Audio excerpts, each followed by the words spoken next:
Huntsville, Texas. The Walls Unit. Behind these thick concrete walls is America's busiest death chamber. Since 1976, Texas has executed more people than any other state. Over 580 have walked this hallway to their end. But this story stands out. Most death row inmates are older, tough criminals.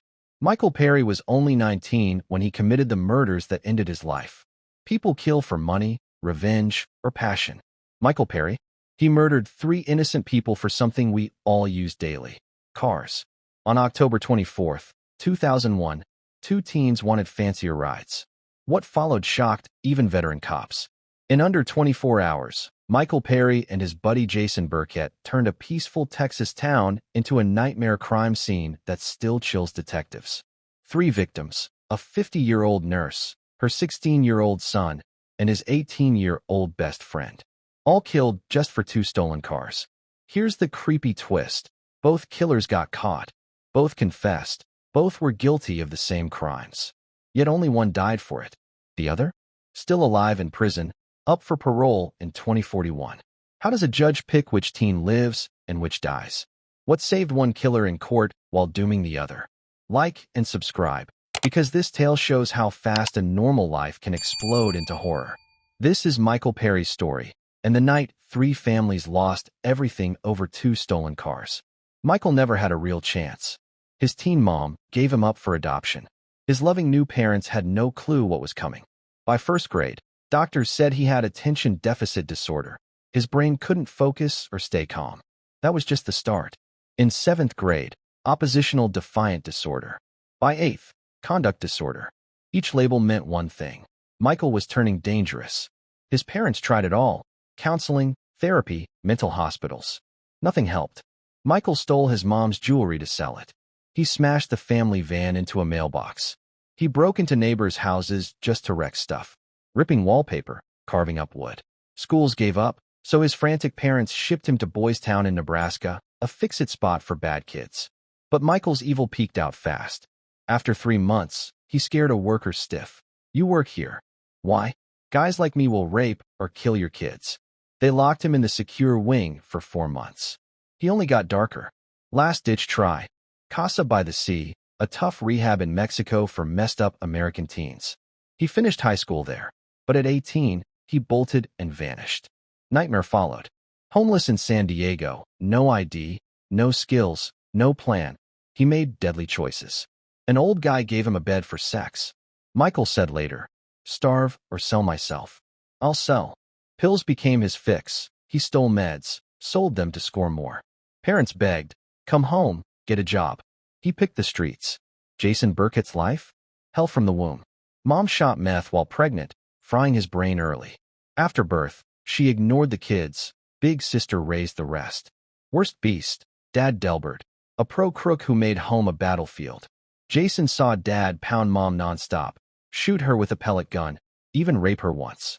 Dad hammered Jason and the kids too. Traumatized older sibs beat on Jason next. House ran on food stamps and terror. Yet Jason idolized his dad. The family wrecker was his hero. Twisted.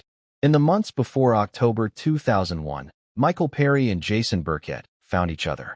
2 shattered 19-year-olds, broke, furious, and ready to explode. They clicked over drugs, theft, and hating the world. Michael was crashing hard. May 2001. Cops nabbed him for blasting bullets into a random house. October 2nd. Busted again, faking a script for 100 Xanax. He craved cash and highs. Jason?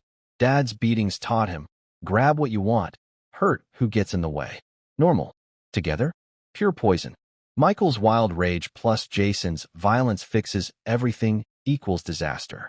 Both hooked, penniless, cornered. Then cars entered the chat. Shiny ones in rich Lake Conroe hoods. No more walking or junk trucks. They wanted flash. The deadly talk started easy. Need better wheels. But 2 wrecked teens with 0 morals twisted it into murder. They never guessed their car lust would drop 3 bodies and split their fates forever. Sandra Stotler, 50, nurse at Conroe Hospital, healed strangers daily. Lived in gated Bentwater, big houses, perfect lawns, kids biking free. She earned that safe life for her son Adam, 16. Adam, normal teen, school, buddies, tight with mom. Love cars. She got him a solid white Isuzu Rodeo. Sandra rocked a red Camaro, sporty, fun. To her, just wheels. To the boys, a trophy they burned to steal. Jeremy Richardson, 18, Adam's bestie. Always over, treated like family. October 24th, chilling with Adam, plotting weekend fun, movies, cruising, games. Kid stuff. Jeremy had no clue two creeps were stalking the house, deciding the Stotlers had too much and needed to lose it all. Jeremy never dreamed helping a stranger would kill him. To Michael and Jason, the Stotlers screamed jackpot. Big house, safe gates, 2 solid cars, cash for extras. Truth? Sandra busted her, but as a single mom nurse. Long shifts bought basics, not bling. Cars. Just wheels for work and school. Bitter twist. Sandra would have fed them, found them jobs, she helped everyone.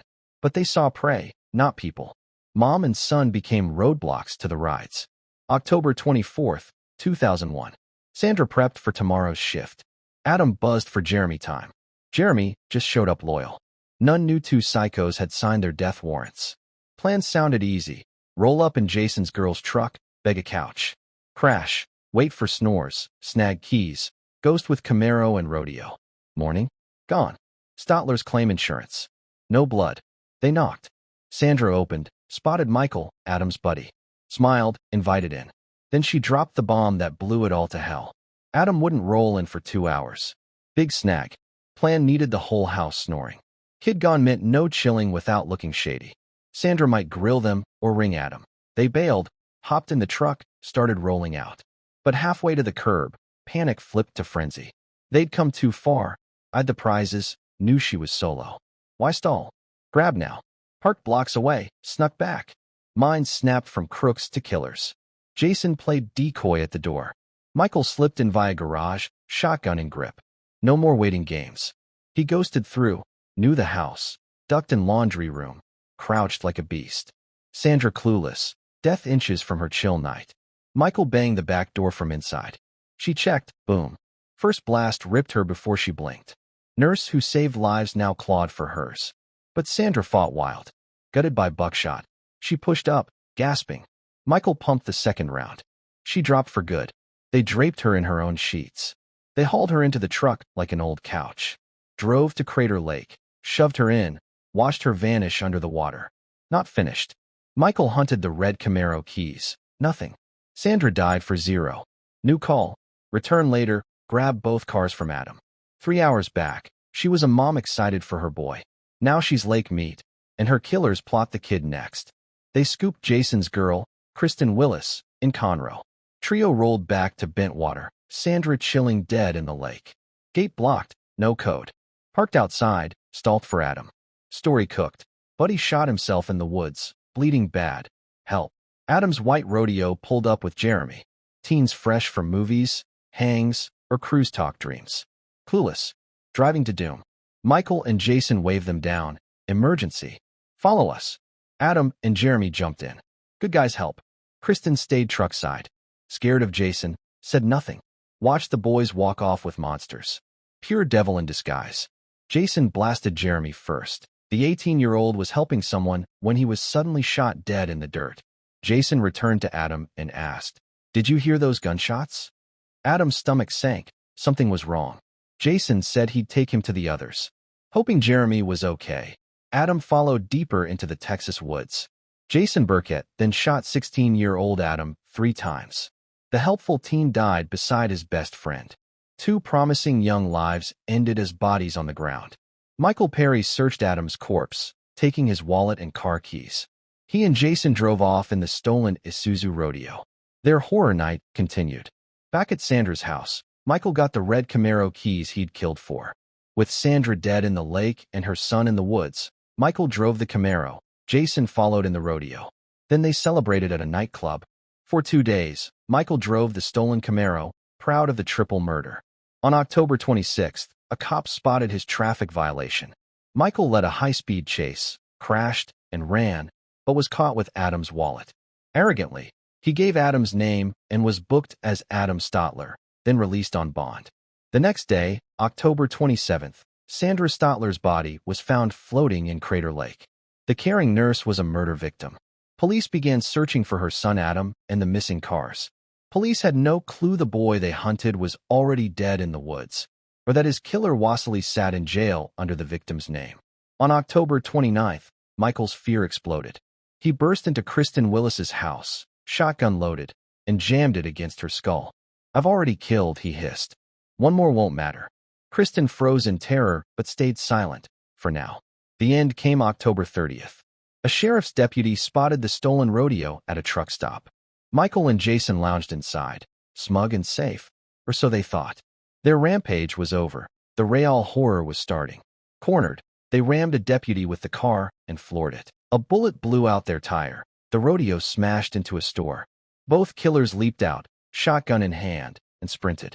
They didn't get 10 steps. At the station, detectives read Michael his rights and pressed play.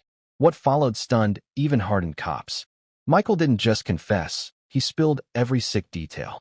He described crouching in Sandra's laundry room, blasting her twice at the door, wrapping her in sheets, and sinking her in Crater Lake. He replayed the fake story about a hurt friend that lured Adam and Jeremy into the woods. He bragged how he watched Jason gun down both boys, then picked Adam's warm pockets for wallet and keys. He even laughed about clubbing afterward to toast the kills. His words matched secrets only the murderer could know. Exact body spots, hidden wounds. Proof sealed it. Michael's DNA on a cigarette, but under one corpse. But the second he grasped death row, Michael flipped. He screamed cops beat and bullied the confession out of him. Then he pointed every finger at Jason, painting himself a scared tag-along dragged into the bloodbath. The evidence laughed back. His DNA screamed guilty. His confession spilled secrets only the killer knew.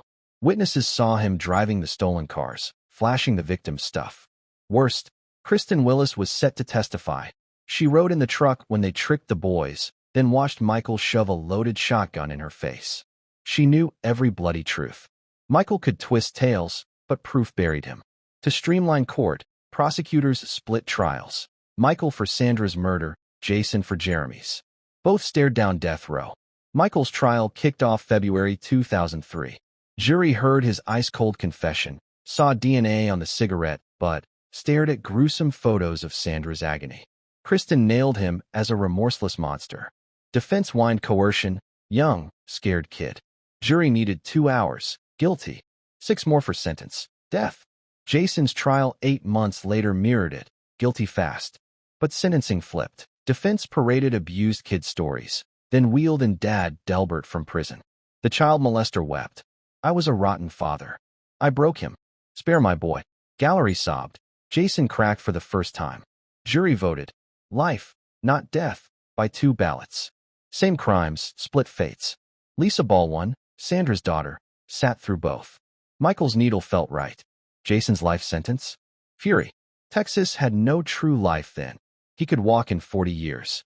All that proved, she spat, is Burkett's shattered beyond repair. But broken or not, he had still helped murder an innocent family.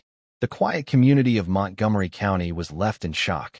People in the wealthy Bentwater neighborhood started locking doors they never used to lock. The crime felt terrifyingly random. 3 people killed just for their cars.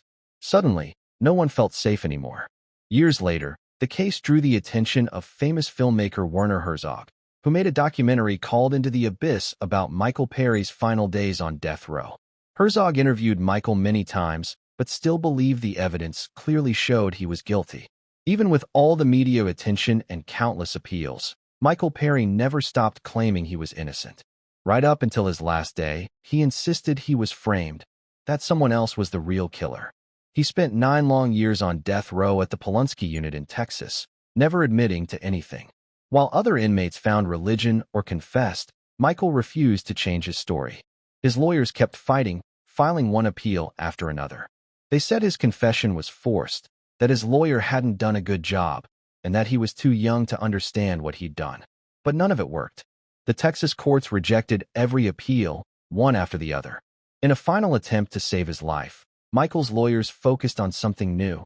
The medical examiner's report on Sandra Stotler's time of death. The examiner had said she died on October 26th, but Michael claimed he was already in jail on a traffic charge that day. His lawyers argued that if that were true, then Michael couldn't have killed her. However, the science didn't back that up.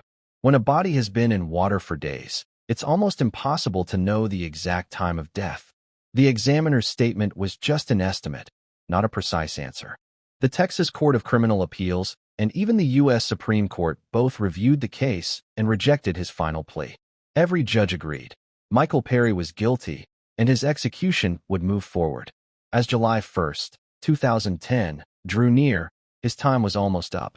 His adoptive father had died just weeks before, leaving him with one last heartbreak. Still, even with death just hours away, Michael Perry never told the truth about what he did to 3 innocent people. At 6:03 p.m. on July 1, 2010, Michael Perry was strapped to the gurney in the Huntsville death chamber. Through the window, Michael Perry could see the families of his victims watching him. His adoptive mother, Gail Perry, was there too, crying for the son she had fought so hard to save. The lethal injection began flowing through his veins as Michael gave his final words to the world. "I want to start off by saying to everyone involved in this atrocity that they are all forgiven by me," he said, his voice shaking. Even at the end, Michael called his execution an atrocity, not the brutal murders he had committed, but the punishment he was receiving. He was still playing the victim. Looking through the glass at his mother, he whispered, "Mom, I love you." Then, thinking of his father who had died just weeks earlier, he said, "I'm coming home, Dad. Coming home." A single tear rolled down his cheek as the drugs took effect. He gasped a few times, his breathing slowed, and then stopped. At 6:17 p.m., 9 minutes after the injection began, Michael James Perry was pronounced dead. He was only 28 years old. Among those watching was Lisa Balloon, Sandra Stotler's daughter. She felt a mix of sadness and relief. She pitied Michael's family, but his final words only confirmed what she already believed. When he said he forgave us, "I knew justice had been served," she told reporters. "I needed to see his eyes, to know if he was really the monster I thought he was." And he was. Sandra's mother, Marion Bockwich, said quietly, "We can all have peace now." But even as they watched Michael Perry die, their pain never truly disappeared.